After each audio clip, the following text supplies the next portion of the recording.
ხემშვიდობისა BMG-ს პირდაპირ ეთერში ქალების ნარატივის დროა მე ლიკა მიკუთმიშვილი ვარ და მომდევნო 1 საათის განმავლობაში გამორჩეულ საქმიანებთან ერთად საინტერესო ბიზნეს ისტორიებს გაგიზიარებთ. ადგილობრივი წარმოების გაძლიერება და ტურისტული სექტორის სწორი მენეჯმენტი ქართული ეკონომიკის გრადობას ცხადია მნიშვნელოვნად განსაზღვრავს. დღევანდელ ეთერში ბიზნესის ორ საინტერესო მიმართულებას განვიხილავთ. პირველ ბლოკში რეგიონულ მეწარმეობაზე გავამახვილებთ ყურადღებას და გავარკვევთ, როგორ იქცევა ლეჩხუმში მოყვანილი ველური ვაშლი პრემიუმ კლასის ექსპორტულ პროდუქტად. გადაცემის მეორე ნაწილში კი სტუმარ მასპინძლობის ინდუსტრიაში გადავინაცვლებთ და სასტუმროების გაზრდილი ტარიფების ფონზე მიმდინარე ტურისტული სეზონის მოლოდინებს გავაანალიზებთ. თუმცა, ვიდრე ამ თემებს ჩვენს სტუმრებთან ერთად დეტალურად დავფარავთ, იქამდე ტრადიციულად მიმდინარე ბიზნეს სიახლეებს უნდა გადავხედოთ.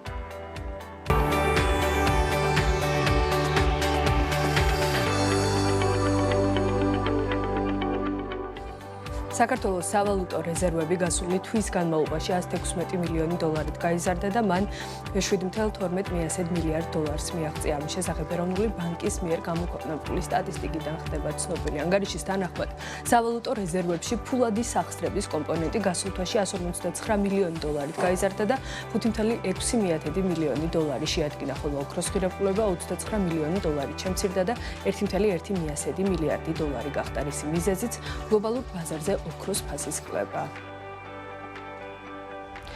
გალტენ თაგართის პროგნოზით 2027 წელს საქართველოს ეკონომიკა 6%-ით გაიზრდება. ამის შესახებ გალტენ თაგართის ეკონომისტმა ლაშა ქავთარაძემ საქმიანი დილას ეთერში განაცხადა, მან საქართველოს ეკონომიკის მიმოხილვისას სხვადასხვა პარამეტრზე გაამახვილა ყურადღება. ეკონომისტის თქმით, მოსალოდნელია, რომ საშუალო წლიური ინფლაცია 2027 წელს 2.3% იქნება, მონეტარული პოლიტიკის განაკვეთი კი 7.5%. თბილისის შემოვლითი მაგისტრალის მეოთხე და მეხუთე ლოტები აზიის განვითარების ბანკის კრედიტით დაფინანსდება და ამის შესახებ მთავრობის 6 ივლისის განკარგულებაში არის აღნიშნული, რომელშიც მითითებულია, რომ მთავრობამ ფინანსთა სამინისტროს მისცა ნება გააფორმოს შესაბამისი სასესხო შეთანხმება. განკარგულებაში კრედიტის ჯამური მოცულობის შესახებ მითითებული არაა და ის ცნობილი მხარეების შორის გაფორმებული ხელშეკრულების შემდეგ გახდება.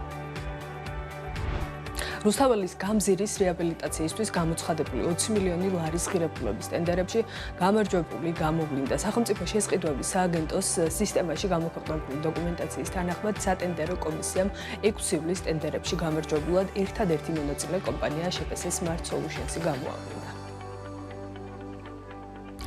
ახალი პორტატული ამწის დამატებით APM ტერმინალს ფოთის გამტარუნარიანობა 650,000 ტეუმდე გაიზრდება. ამის შესახებ საქმის კურსის ეთერში ფოთის საზღვაო ნავსადგურის ადმინისტრაციის ხელმძღვანელმა ზვიად ჩხარტიშვილმა განაცხადა, მისი თქმით, ბოლო წელიწადნახევრის განმავლობაში გაზრდილი ტვირთბრუნვის საპასუხოდ APM-მა ფოთის პორტის და შესაბამისად შუადერეფნის გამტარუნარიანობა 100,000 ტეუთი გაზარდა.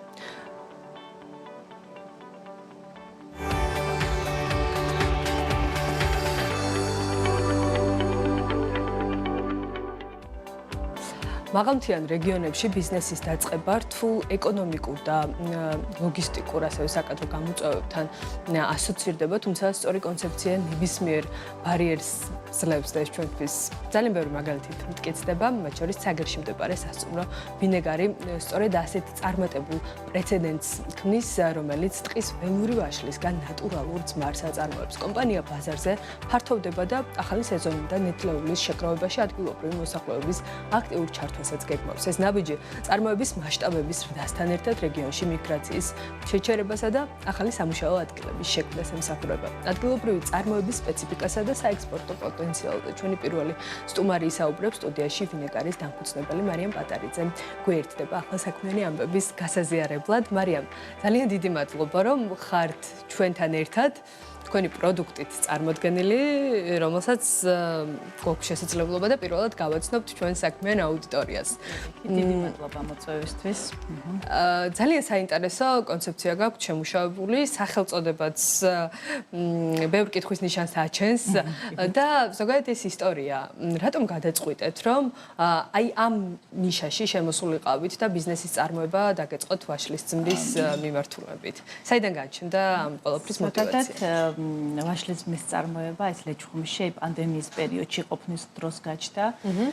მათ მოგვიწია 8 თვის განმავლობაში ყოფნა და გვინდოდა რომ რაღაცა ჩვენი საქმიანობა დაგვეწყო და მივიღეთ მონაწილეობა ფონდი აფხაზ ინტერკონტის მიერ გამოცხადებულ საგრანტო პროგრამაში და იქ გავიმარჯვეთ ჩვენ და გასაკვირად და თქვით რომ ესე იგი რახან გავიმარჯვეთ ამ საქმეს აუცილებლად ხელი უნდა მივიყვოთ და დავიწყეთ აი ამ ყველაფრის განვითარება.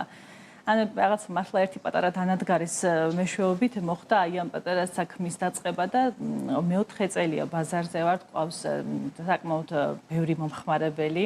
ნდობა თვითონ პროდუქტმა ისე მოიპოვა, რომ ჩვენ ამისთვის დიდი ძალისხმევა არაფერი გაგვიკეთებია, გარდა იმისა, რომ აი ხარისხს მუდმივად ვინარჩუნებთ, ნედლეული ლეჩხუმში გვაქვს ძალიან არომატული და კარგი, რაც ალბათ განაპირობებს ჩვენი ხარისხს და გემოვნურ თვისებებს. აი ეს 4 წლიანი რაღაც პერიოდი რომ შევაჭამოთ. რამდენად არის დღეს ბიზნესი უკვე იმ სიმაღლეზე, როცა რაღაცა break-even-დან გადავიდა მოგების ეტაპზე? აი შეგვიძლია ვთქვათ რომ განვითარების ამ საფეხურზე ხართ უკვე? კი, ანუ მოთხოვნა იმდენად ყოველწლიურად იზრდებოდა ჩვენ პროდუქტზე, რომ შარშან გადავწყვეტეთ, რომ მიგვეღო სოფლის მეურნეობის განვითარების აგენტოში მონაწილეობა გამოცხადებული ქონდათ მათ მაღალმთიან რეგიონში საწარმოების პროგრამა იყო მდაგვარი და მან გავიმარჯვეთ და შარშან ავაშენეთ საწარმო ყველანაირი სტანდარტებით. ეს არის რეგიონში პირველი ხილის გადამამუშავებელი საწარმო, რომელიც მთელი რეგიონის მასშტაბით მიიღებს ვაშს და არა მარტო ვაშს და სამომავლოდ გეგმები გვაქვს რომ სხვა ხილის გადამუშავებაც შევძლოთ. წელს გვექნება გახსნა აგვისტოდან უკვე იქნება შესაძლებელი რომ მოსახლეობიდან ეს ნედლეული მოვიპოვოთ. მარიამ, აი საინტერესო არის თქვათ კაპიტალი დაახლოებით რა მასშტაბზე ავიდა ინვესტიციის მოცულობა, იმიტომ რომ ეხლა რასაც გისმენთ საკმაოდ დიდ მასშტაბზე გაქვთ გათვლა. კი ბატონო, დაახლოებით ესე იგი 500 კვადრატული შენობა აშენდა. და ინვესტიცია 700.000 ლარამდე დაჯდა ამ საწარმოს მშენებლობა რაც გარკვეული ტიპის დანადგარებით. ეს აღარ იქნება მხოლოდ ძმარზე ორიენტირებული საწარმო. ძირითადი მიმართულება ძმარზე ორიენტირებული იქნება, თუმცა აუცილებლად სხვა პროდუქტების დამატებასაც გეგმავთ, რა თქმა უნდა. რა მიმართულებაში ხედავთ პოტენციალს? აი ადგილობრივი ნედლეული რასშიც შეგვიწყობს ხელს და იქ მიუხედავად იმისა, რომ ვაშლის გარდა სხვა ნედლეულია, არის არომატული და ბევრად უფრო ბიოპროდუქტებია, რასაც ქვია, მწვანე ზონა არის ლეჩხუმი და ამიტომ ნედლეული რაშიც ხელს შეგვიწყობს, იმ პროდუქტების დამატებას დავიწყებთ ფიქრს. ამჯერად რა ერთიანდება პორტფელში ამ წუთის მონაცემებით, როგორ გამოიყურება თქვენი პროდუქციის ასორტიმენტი, რა საწარმოებთ და რა მასშტაბით დაახლოებით? ამ ეტაპზე ორი სახეობის ვაშლის მარი გვაქვს, სამთავსად დამზადებული და კლასიკური, ანუ არანაირი დანამატის გარეშე ორივე არის უწამლი ნედლეულისაგან დამზადებული, ეკოლოგიურად სუფთა პროდუქტი.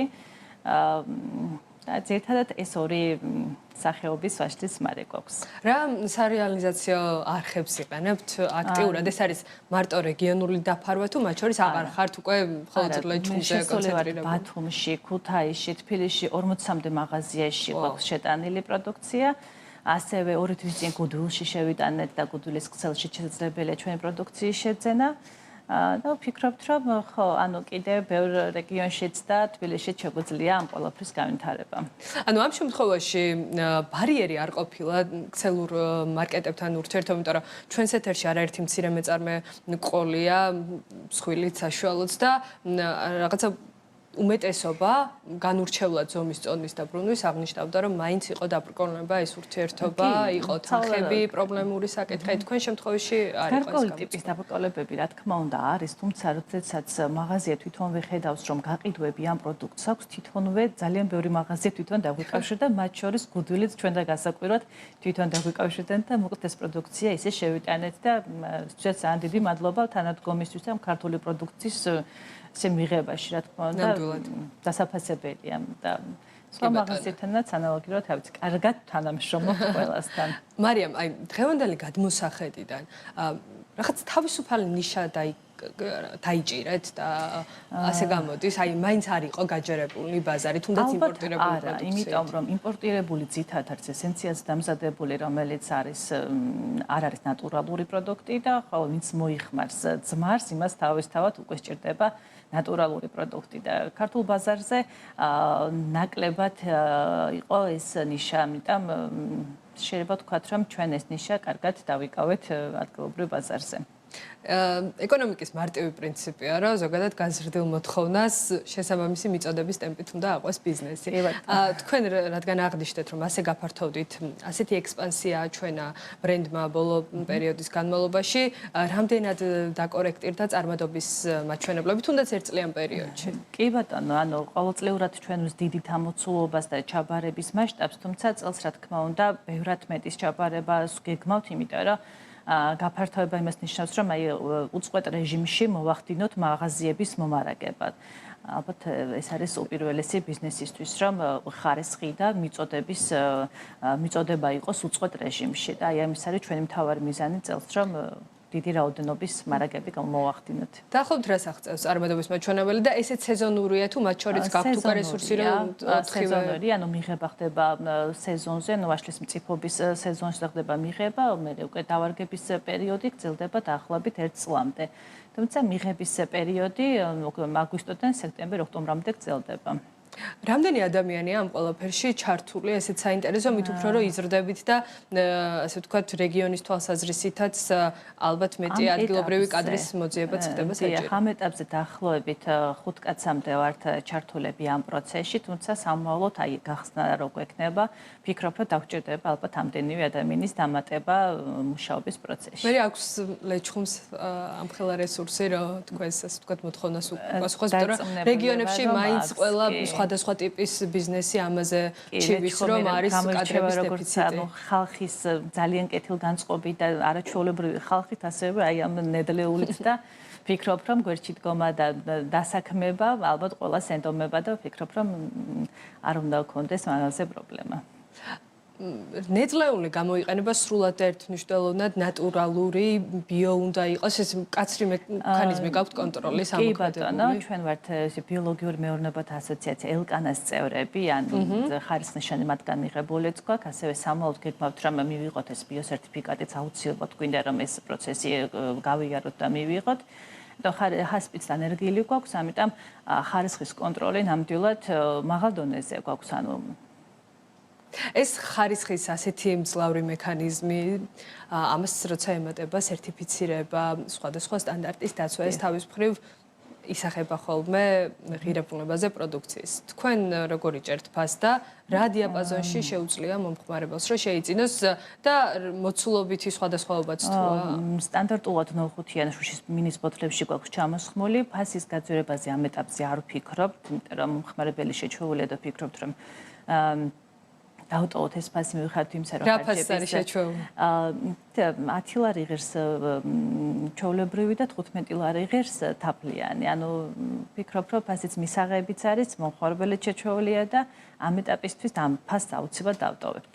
კი ბატონო, და ბოლოს საინტერესო არის რამდენად ხედავთ პოტენციალს საექსპორტო თვალსაზრისით სხვადასხვა ბაზრების ათვისების ნაწილში, განსაკუთრებით როცა გაქვთ სწორება, რომ ბიო უნდა გახდეს ეს ყველაფერი, ეს ევროპაში საკმაოდ მოთხოვნადი მიმართულება. კი ბატონო, ექსპორტი რა თქმა უნდა ალბათ ყველა მეწარმისთვის ძალიან სასურველი და კარგი გზა არის რეალიზებისთვის, თუმცა წელს ნამდვილად არ ვიქნებით ამისთვის მზად. ჩვენი მთავარი მიზანი არის, რომ ადგილობრივ ბაზარზე ეს უწყვეტობის რეჟიმი გქონდეს და უწყვეტად მოვახდინოთ ამ ყველაფრის მიწოდება, თუმცა სამომავლოდ რა თქმა უნდა ვფიქრობთ უკვე გამართული საწარმო რეჟიმის მუშაობის პერიოდში, რომ ექსპორტზეც ვიფიქროთ.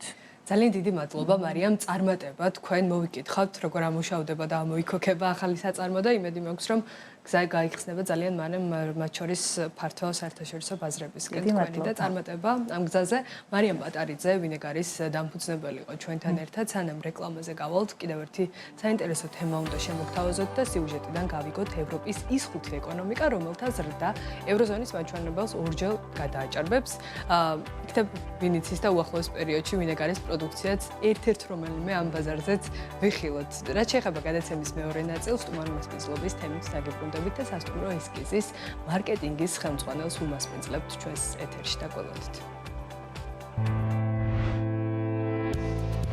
საერთაშორისო სავალუტო ფონდის პროგნოზით ევროზონას წინ ეკონომიკური სტაგნაციის წლები ელის. 2031 წლამდე მისი საშუალო წლიური ზრდა მხოლოდ 1.2% იქნება, ხოლო ყველაზე საუკეთესო მაჩვენებელს 2028 წელს მიაღწევს და 1.4%-ს გაუტოლდება. მაღალი სახელმწიფო ვალი, მოსახლეობის დაბერება, სუსტი წარმოება, ენერგომატარებლების არამდგრადი ფასები და გეოპოლიტიკური გაურკვევლობა. ეს ის ფაქტორებია, რომლებიც რეგიონის ეკონომიკურ განვითარებას აფერხებს. შედარებისთვის მაშინ, როცა გლობალური ეკონომიკა საშუალოდ 3.2%-ით გაიზრდება, ხოლო ინდოეთის ზრდის ტემპი 6.5%-ს მიაღწევს, ევროკავშირის მაჩვენებელი მოკრძალებულ 1.4%-ს არ ასწდება. თუმცა ამ ფონზე ევროპაში გამოიკვეთა მცირე ეკონომიკის მქონე 5 ქვეყანა ხმელთაშუა ზღვის, დასავლეთ ბალკანეთისა და აღმოსავლეთ ევროპის რეგიონებიდან, რომლებიც ევროზონას ზრდის ტემპით ორჯერ და მეტჯერ გაუსწრებენ.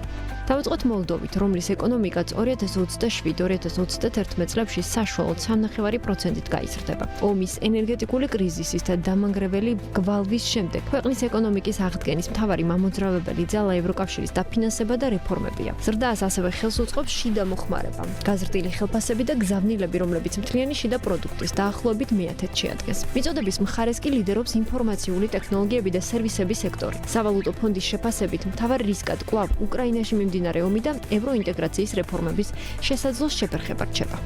მოლდოვას ოდნავ უსწრებს სერბეთი 3.52%-იანი საშუალო წლიური ზრდით. ქვეყანაში უახლოესი პერიოდის მთავარი ეკონომიკური მამოძრავებელი 2027 წელს დაგეგმილი გლობალური გამოფენა EXPO 2027-ია. ეს მოვლენა ინფრასტრუქტურულ და სამშენებლო ბუმს განაპირობებს. ეკონომიკის მთავარი ძრავა აქ არ ამოხმარება არამედ სახელმწიფო ინვესტიციები, მზარდი საექსპორტო ბაზა და სპილენძის მოპოვებაში ჩადებული ჩინური კაპიტალი. სავალუტო ფონდის თანახმად სერბეთმა მოახერხა ინფლაციის შემცირება და ფისკალური დისციპლინის შენარჩუნება. თუმცა რისკად 2027 წლის არჩევნებამდე არსებული პოლიტიკური დაძაბულობა რჩება. იმ ქვეყნებს შორის, სადაც IMF-ი მაღალ ეკონომიკურ ზრდას ვარაუდობს, უკრაინაა, რომლისთვისაც სავალუტო ფონდი საშუალოდ 3.8%-იან ზრდას პროგნოზირებს. 2028 წელს კი ეს მაჩვენებელი 4.2% იქნება. ეს მთლიანად რეკონსტრუქციის ეფექტია. პროგნოზი ეყრდნობა საბაზისო სცენარს, რომლის მიხედვითაც ომი სრულდება და ქვეყნის მასშტაბური აღდგენა იწყება, რასაც მსოფლიო ბანკი $600 მილიარდ აფასებს. თუმცა თუ ომი გახანგრძლივდება, ზრდის მოლოდინი მკვეთრად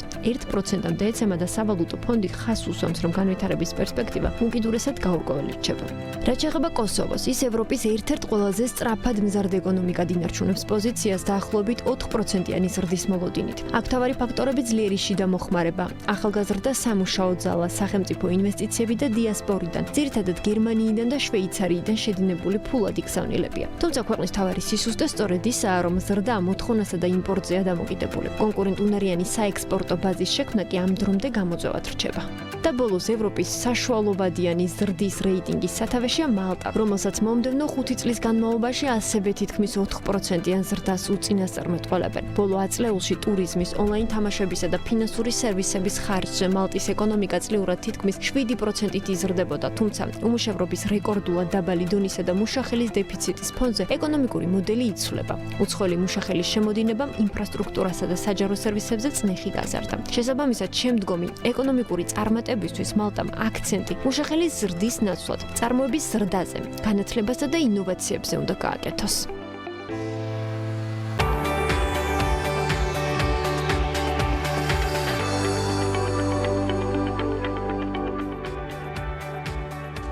დავბრუნდით პირდაპირ ეთერში და განვაგრძოთ გადაცემას საფრთხის ტურისტული სეზონის გააქტიურების პარალელურად სტუმარ მასპინძლობის სექტორში მნიშვნელოვანი ცვლილებებიც იკვეთება. PMCG-ს უახლოესი კვლევის თანახმად ივნისში სასტუმროების მომსახურება გაწყვეტა. უფრო კონკრეტულად, ფასების ინდექსი წინა თვესთან შედარებით 3.8%-ით არის გაზრდილი, ხოლო წლიურ ჭრილში 2025 წლის ივნისთან შედარებით ფასებმა 8.4%-ით მოიმატა. ამ სტატისტიკას და თეორიას ახლა უკვე პრაქტიკაში შევაფასებთ და სექტორში არსებულ რეალურ ტენდენციებს სასტუმრო ესკიზის მაგალითზე განვიხილავთ. სასტუმრო მიმდინარე წლის საზაფხულო სეზონი უკვე ოფიციალურად გახსნა და მომხმარებელს განახლებული კონცეფციით ხვდება. ინდუსტრიაში არსებულ დინამიკასა და მარკეტინგულ გამოწვევებზე ჩვენი სტუმარი ისაუბრებს. სტუდიაში სასტუმრო ესკიზის მარკეტინგის ხელმძღვანელი გვერდდება ახლა საქმიანი ამბების გასაზიარებლად.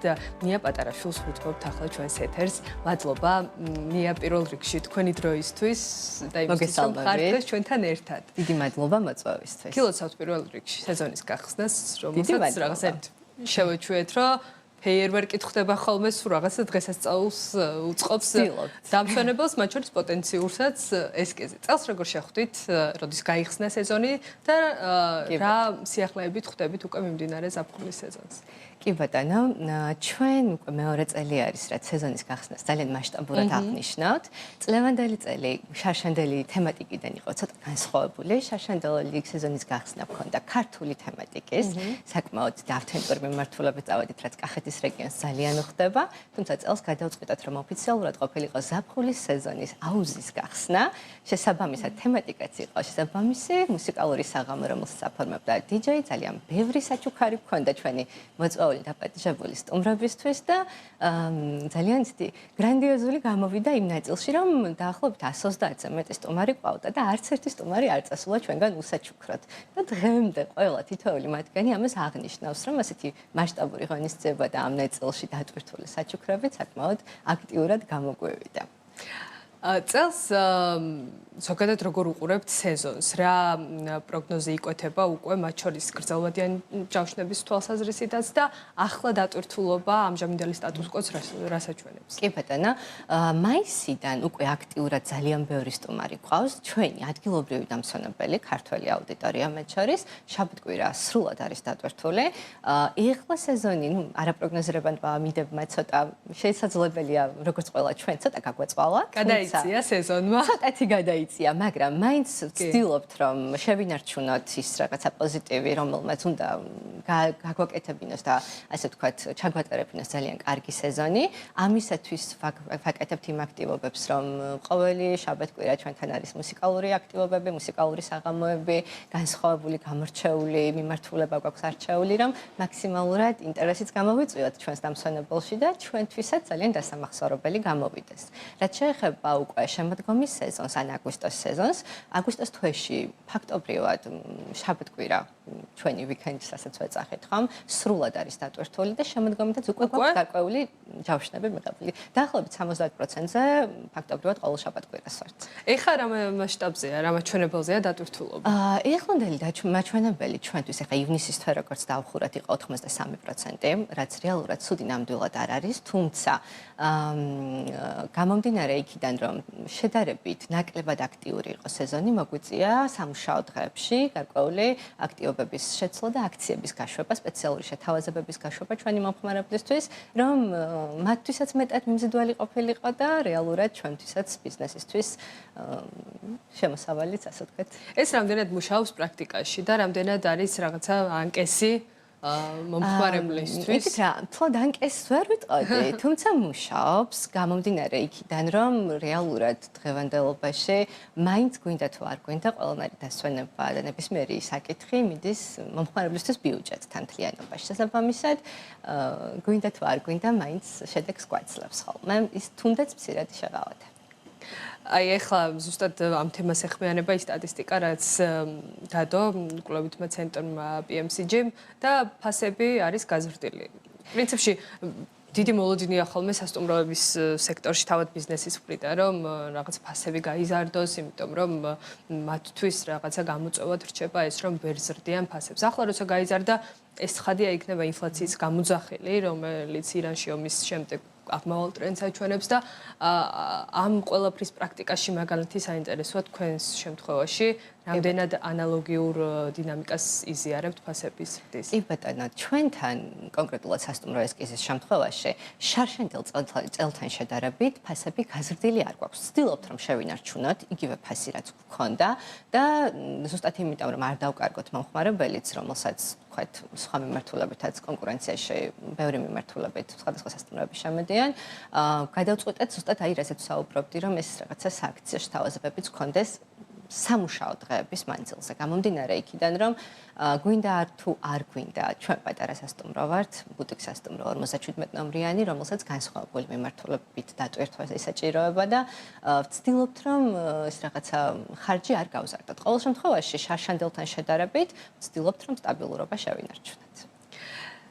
დატვირთულობაზეც მინდა რომ ვისაუბროთ და ჩავშალოთ ეს თემაც. ვისგან არის ძირითადად დღეს მოთხოვნა, რა ბაზრები ჭარბობენ თქვენ შემთხვევაში და ადგილობრივი versus უცხოელი ვიზიტორი, როგორია თანაფარდობა?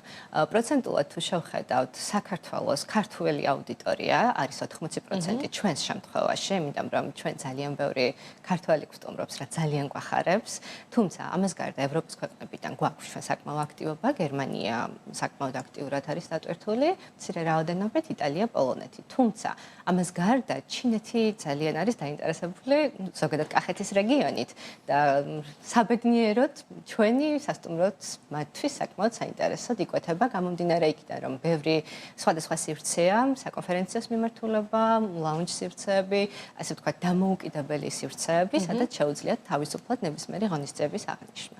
ნია, აი ახსენეთ სხვადასხვა ბაზრები. რამდენად დივერსიფიცირებულია და მდგრადად დივერსიფიცირებულია დღეს თქვენი სტუმრების პორტფელი და რამდენად არის ის მიმართულებები, რომლებიც რაღაცა იქცნენ სტაბილურ ბაზრებად თქვენთვის შეგვიძლია ასე ვთქვათ, თუ ესეც ცვალებადია და არა, ცვალებადია. შარშანდელ წელს თუ შევადარებთ, შარშან გერმანელი სტუმრები საერთოდ არ ყოლია. თუმცა წელს საკმაოდ აქტიურად არის, ასე ვთქვათ, მათგან მოთხოვნა ვიზიტებთან დაკავშირებით. რეალურად მგონია, რომ საკმაოდ არაპროგნოზირებადი ბიზნესი ვართ ტურიზმის მიმართულებით. ყოველ მეორე დღეს. ყველა გამოწვევა თქვენზე მოქმედებს. კი, ნამდვილად ასე გამოდის. ყოველ მეორე დღეს რა დაგხვდება, არავინ არ ვიცით. თუმცა სასიხარულოა ეს გაზრდილი მოთხოვნა, მაგრამ ვფიქრობ, რომ კარგი იქნება თუ კიდევ უფრო მეტი ქვეყანა, რა თქმა უნდა, ახლა გარემო პირობებს და ომს და ასე შემდეგ სხვა ისეთ განმაპირობებელ ვითარებას ჩვენ წინ ვერ აღვდგებით ვერანაირად. თუმცა სასურველი არის ხოლმე, რა თქმა უნდა, რომ ყველა ბაზარი ქონდეს მაქსიმალურად აი, აფასებული. გერმანიის შემთხვევაში როგორც აღნიშნეთ, რომ შარშან იყო საერთოდ მინიმალური მაჩვენებელი თუ ნულოვანი და წელს არის ასეთი მძლავრი ნაკადი. რას უკავშირებთ? თქვენ თუ გაქვთ რაღაცა მიზანმიმართული კამპანიები ამ ბაზრისთვის თუ საიდან იგებენ, როგორ გიკავშირდებიან, რა ინფორმაცია მუშაობს მათი თვალსაჩინო? ჩვენი გადმოსახედიდან ეხლა მარკეტინგის მიმართულებას მახელმძღვანელობ, შესაბამისად ზუსტად ვიცი რა მარკეტინგული აქტივობები გავაკეთეთ. ხო და ეს საინტერესოა ჩვენთვის, რას მოყავს კახეთში ტურიზმი? ჩვენ რამდენიმე ძალიან კარგი ცნობილი ინფლუენსერი ყავდა სტუმრად. სხვადასხვა ქვეყნებიდან ევროპის, მათ შორის გერმანიის ქვეყნიდან, რომლებმაც გადასარავი, ასე ვთქვათ, მასალა წაიღეს და გაუზიარეს თავიანთ, ასე ვთქვათ, ქვეყნის მაცხოვრებლებს. რამაც მგონია, რომ ეს შედეგი გამოიწვია, იმიტომ რომ მათ შორის იყო ნორვეგიის წარმომადგენლები, რომლებმაც შესანიშნავი მასალა წაიღეს და გააზიარეს სოციალურ ქსელებში საკუთარი ქვეყნის მაცხოვრებლებისთვის და ვფიქრობთ, რომ ეს არის. ამან იმუშავა უფრო მეტად ყველაფერს. ნია, ფაქტობრივად გამოდის, რომ უკვე რაღაცა გაჭერით გზები და ქართველებთან ერთად არანაკლებ ძალისხმევას უთმობთ უცხოელ ინფლუენსერებში ინვესტირებას? კი, ნამდვილად. ეს რაღაც კონკრეტული ბაზრები გაქვთ იქ პოულობთ თუ რაღაცა უბრალოდ ინფლუენსერებისგან იხსნება უკვე ეს ბაზრები შემდეგ? თუ ეს თარგეტირებულად მუშაობთ რაღაცა კონკრეტული მიმართულებებით, მაგრამ როგორც მაგალითად გერმანიის შემთხვევაში იყო. ზოგადად, როგორც ქართული ბაზრის შემთხვევაში, გვყავს ძალიან ბევრი უკვე მეგობარი, ცნობილი პერსონა, რომლებიც ხშირად გვესტუმრობენ და ხშირად იღებენ, ასე ვთქვათ, ჩვენ სასტუმროს. ზუსტად ანალოგიური მიმართულებით გავაკეთეთ სეზონის დაწყებამდე, მაისის თვემდე, 3 მსგავსი აქტივობა, სადაც ყავდა სხვადასხვა ქვეყნის წარმომადგენელი ინფლუენსერები ჩამოყვანილი, ჩვენი მიმართულებით, უშუალოდ ჩვენი ხარჯით, ასე ვთქვათ, რა მიმართულებამაც იმუშავა. იმიტომ რომ ფაქტობრივად დღეს სოციალური ქსელების გარდა შეიძლება ვთქვათ, რომ ნაკლებად მუშაობს ბევრი რამ. ამიტომ გადავწყვეტეთ, რომ ეს ჩვენი ძალისხმევა ამ მიმართულებით ჩაგვეთა. ბოლო პერიოდში სამწუხაროდ ჩვენ და თუმცა აი თქვენი კოლეგები კახეთის სასტუმრო ბიზნესის წარმომადგენლები აქტიურად საუბრობენ კრიზისზე, მოთხოვნის შემცირებაზე, ჭარბმიწოდებაზე. აღნიშნავენ იმასაც, რომ მაგალითად იქცა კახეთი შაბათ-კვირის მიმართულებად. თქვენ შემთხვევაში რამდენად რთულია თუ ხედავთ რომ რაღაცა ასე ვთქვათ, შეიძლება პირადად არ გეხებათ, მაგრამ ასეთ ფონი შეიქმნა ბაზარზე და აი რამდენად რთულია დღეს მდგრადობის, კონკურენტუნარიანობის შენარჩუნება, მით უმეტეს რომ გვესმის, რომ რაღაც თითქოს გაჯერდა ბაზარი, თითქოს ბევრი სასტუმრო გაიხსნა და რაღაცა ის რომ შეინარჩუნო და ცხადია გაზარდო ფინანსური მაჩვენებლები არის საკმაოდ რთული. საკმაოდ რთული დღევანდელობაში, მით უმეტეს მაშინ, როდესაც ჩვენ ზამთრის სეზონზე გქონდა შემთხვევები, სადაც მეზობელი სასტუმროები დაიკეტნენ არა სეზონზე და ამის პარალელურად ჩვენ მოგვიწია მაინც მუშა მდგომარეობაში, ასე ვთქვათ, კოლეგების შენარჩუნება, ასე ვთქვათ და ის მიმართულება უნდა ასე ვთქვათ, გაგვეგრძელებინა, რომ არა სეზონზეც მაინც უნდა გვემუშავა. ფაქტობრივად ძალიან რთულია, გამომდინარე იქიდან, რომ ბევრი პატარა, დაბალბიუჯეტიანი, საშუალოზე მაღალ ბიუჯეტური სასტუმრო ოჯახური ტიპის თუ ასე შემდეგ გაიხსნა, რაც შესაძლებელია არ იყოს ჩვენი კონკურენტი ამ შემთხვევაში, თუმცა მაინც გვინდა თუ არ გვინდა კონკურენტად ითვლება, იმიტომ რომ მომხმარებელს აქვს უფრო მეტი შესაძლებლობა შეარჩიოს მისთვის სასურველი. ძალიან რთული იყო რეალურად ამ არა სეზონის სამთრის თვეებს, რასაც ვეძახით, იმ 2-3 თვის შენარჩუნება, თუმცა ამ წელს შევწელით და ასე გავაკეთეთ, ასე გადავიარეთ და ნახოთ შემდეგი წლის სეზონებზე რა შეიძლება. წარმატება აქ ვართ და გავაზიაროთ. ძალიან დიდი მადლობა. მორიგი წარმატების ისტორია თქვენთან ერთად და კიდევ უკეთესი სეზონი და სეზონებიც ცხადია გრძელვადიან პერსპექტივაში ესკის და მადლობა თქვენ რომ ეს საინტერესო ამბები გააზიარეთ. დიდი მადლობა თქვენ დაპატიჟებისთვის და კახეთი სასტუმრო ესკიზი გელით 4-ვე სეზონზე, იმიტომ რომ დიდი ხანია კახეთი მხოლოდ რთველი სეზონი არ არის, თუმცა რა თქმა უნდა მეტად დატვირთულ. სალსახად ძალიან დიდი პოტენციალი აქვს მოკლედ კახეთს და ეხლა ჩემზე კარგად ვინ იცის ეს ამბავი ხო და ამიტომ ვეთანხმები სრულად და ბოლომდე რომ კახეთი ნამდვილად აღარ არის რაღაცა მხოლოდ გულის მიმართულება და ძალიან ბევრი თავგადასავალი შეგიძლიათ რომ მოიწყოთ აი ამ მხარეში საქართველოს ნამდვილად ერთ-ერთ განსაკუთრებულ და გამორჩეულ რეგიონში. ნია პატარაშვილი ესკიზის მარკეტინგის ხელმძღვანელი იყო ჩვენთან ერთად. მადლობა მას სტუმრობისა და საინტერესო ამბების გაზიარებისთვის და სანამ დაგემშვიდობებოდეთ, კიდევ ერთი თემა უნდა შემოგთავაზოთ სასტუმროების ინდექსსა და დატვირთულობაზე. ვნახოთ ეკა გაზდანიანის სიუჟეტი. მე კი პარასკევამდე გემშვიდობებით ისროებით. დედაქალაქსა და რეგიონებში სასტუმროები გაწვირდა. PMCG-ის კვლევის მიხედვით ივნისში სასტუმროების ფასი როგორც წინა თვესთან, ასევე გასული წლის ანალოგიურ პერიოდთან შედარებით გაიზარდა. შედეგად წლიურ ჭრილში ფასი 8.4%-აა გაზრდილი. ფასების ზრდის დინამიკას ადასტურებენ სასტუმრო სექტორის წარმომადგენლები. მათი ინფორმაციით ტურისტული სეზონი უკვე პიკურ ფაზაში შევიდა. ამ ეტაპისთვის დატვირთულობა ცუდი არ არის, ნამდვილად ნორმალურია და ფასიც ნორმალურია შედარებით, ვიდრე შარშანდელი წლის იყო, რაღაცა თითქმის 10%-ით წინ ვართ ვიდრე შარშანდელი წელი. სეზონის პერიოდი თითქმის ერთად კარგად არის დაჯოშნილი, სეზონს ვეძახით ჩვენ თბილისში თითქმის ოქტომბრის ბოლომდე. ფასის ზრდა, განპირობებული გამომდინარე იქიდან, რომ თბილისს უფრო გახანგრძლივებული აქვს მაღალი სეზონი, ფაქტობრივად მაისიდან ოქტომბრის ბოლომდე პერიოდი შეგვიძლია ვთქვათ, რომ ფასები მომატებულია წინა წლის პერიოდთან და ბათუმში გამომდინარე იქიდან, რომ უბრალოდ პიკური დატვირთულობა და მაღალი სეზონი იწყება უფრო ივნისის 15, ივლისის დასაწყისიდან და გასტანს სექტემბრის 15-მდე პერიოდში. აი ამ მოცემულობით ეს 2-3 თვიანი პიკური დატვირთულობის პერიოდში უკვე ბათუმშიცაა ფასები თავისთავად გაზრდილი 10%-ით.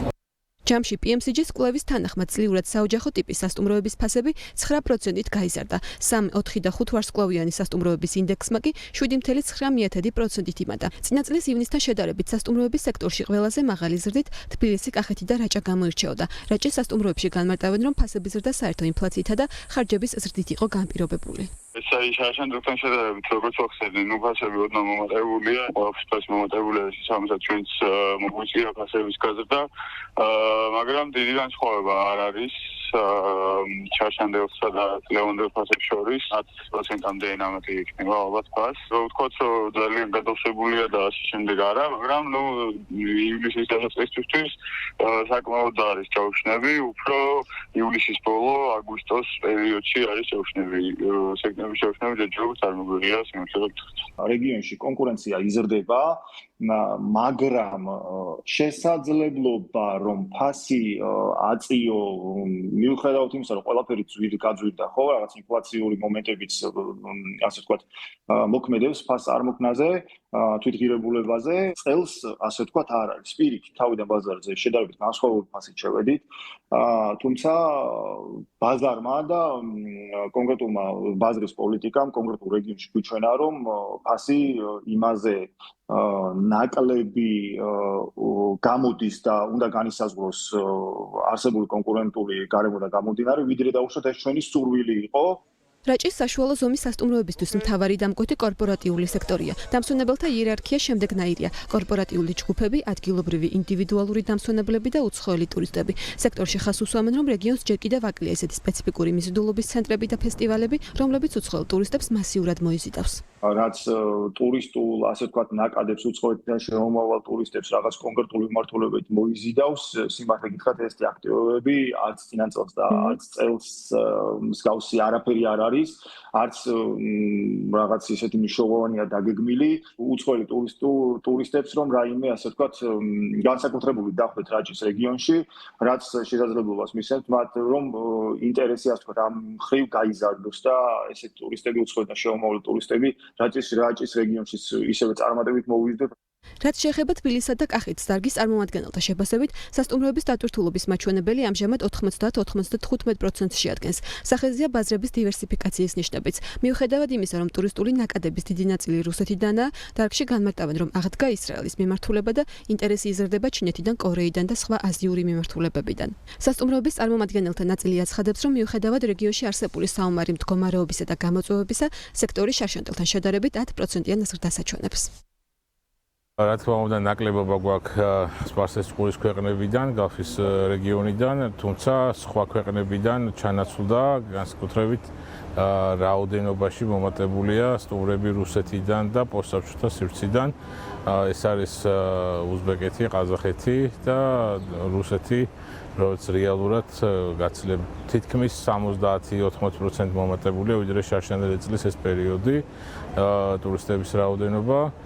რაც შეეხება გალფის ქვეყნებს და ინდოეთს, ამ ეტაპისთვის შედარებით შემცირებულია. წინა წელთან შედარებით არის მოთხოვნაც გაზრდილი როგორც ტურისტების უშუალოდ რაოდენობის და მოცულობის მხრივ, ასევე ფასები არის მომატებული ძირითადად გამოცხადებულ ფასებს, რაც შეეხება საშუალოდ ვიტყოდი 5-დან 10%-მდე გაზრდილი არის ფასები, იმიტომ რომ მოთხოვნაც ფეხს უწყობს და შესაბამისად, როდესაც არის გაზრდილი მოთხოვნა, მაღალი სეზონი, პიკური დატვირთულობა, შესაბამისად იზრდება საშუალო და მაღალი კლასის ობიექტებში ფასებიც, რა თქმა უნდა და ძალიან კარგი ტენდენციები ჩანს უშუალოდ უახლოეს თვეების ჭრილში. როგორც დარგში აცხადებენ, ივნისში თბილისის სასტუმროებზე მოთხოვნისა და ფასების ზრდა ძირითადად ამერიკელი მომღერლის კანიე უესტის კონცერტს უკავშირდება, თუმცა პრობლემად რჩება სასტუმროებისთვის წინასწარი ინფორმაციის არარსებობა. როგორც დარგში განმარტავენ, ნომრების დიდი ნაწილი შესაბამის პერიოდზე კონცერტის შესახებ ინფორმაციის გამოქვეყნებამდე მათ იაფად ჰქონდათ გაქირავებული. კონცერტის პერიოდისთვის კი დიდი მოთხოვნის გამო დეფიციტი შეიქმნა. კონცერტს ეფექტი ნამდვილად ჰქონდა იმ 3 დღის განმავლობაში, საკმაოდ ესეთი თბილისი გაივსო. ძალიანაც და საკმაოდ დადებითი იყო ეს სასტუმროებისთვის, თუმცა რაც უფრო ადრე ვიქნება ჩვენ ესე ვთქვათ კალენდარი წლის განმავლობაში რა ხდება, უფრო კარგი იქნება ყველასთვის, თუნდაც ის მაინც რო ვიცოდეთ თბილისობა რომელ დღეს არის, ძალიან კარგი იქნება. როცა კონცერტი ჩაინიშნა, ჩვენ ნახევარი სასტუმრო უკვე გაქირავებული ჰქონდა მაგ პერიოდისთვის და ესე ვთქვათ კონცერტის პერიოდში, რა თქმა უნდა, როცა მოთხოვნა მეტია, ფასები იზრდება იმ 2-3 დღით და ჩვენ ეს წინასწარ უნდა უფრო მეტ ესე ვთქვათ ძვირად ღირებულ ოთახებს გავყიდიდით. PMCG-ის კვლევის მიხედვით 2026 წლის ივნისში სასტუმროების საშუალო ფასმა საოჯახო ტიპის სასტუმროებში 128 ლარი შეადგინა, სამვარსკვლავიან სასტუმროებში 191 ლარი, ხოლო 4 ვარსკვლავიან სასტუმროებში 295 ლარი.